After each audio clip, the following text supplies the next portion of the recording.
Konflikten om Hans Ø starter helt tilbage i 1973, hvor Canada og Danmark blev enige om at være uenige om, hvem der har ejerskabet på øen. Siden da har de forskellige lande hejst flag på Hans Ø, symbol på, at øen er deres. I 1988 og 1995 blev der hejst dansk flag på øen, og i 2005 blev der hejst et canadisk flag. Det vil en person med idealistiske briller på nok se som et lidt mere realistisk træk fra begge sider.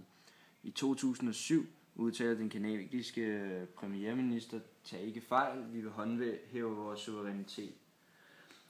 Og det vil de gøre med at sætte krigsskibe til øen. Måske kunne ideen med denne udtalelse være at skræmme Danmark eller signalere til de andre lande, at Canada er parate til at udøve magt. I 2010 blev Danmark og Canada enige om en afgrænsning, men ikke om ejerskabet af øen. En mulig idealistisk tankegang om, hvordan ejerskabet af øen kunne fordeles, er måske ved en fredelig løsning, hvor øen bliver delt op, og derved kan Danmark og Canada signalere til de andre lande, at man er villig til at samarbejde om dette projekt.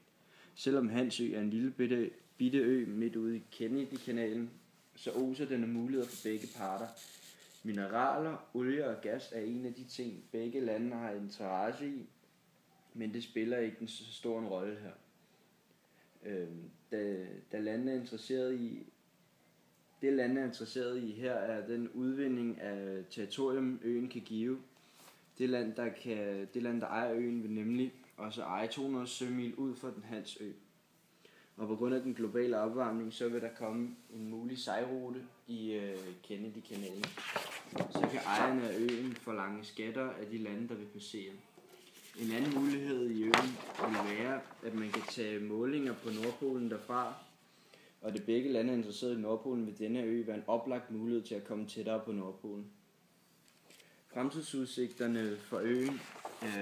Et idealistisk synspunkt for fremtiden vil være, at man laver en fredelig aftale på en eller anden måde, deler øen op, eller man bliver enige om, hvem der skal have øen. Et realistisk synspunkt for fremtiden vil være, at en af landene går militært ind på øen og overtager den med militært brug.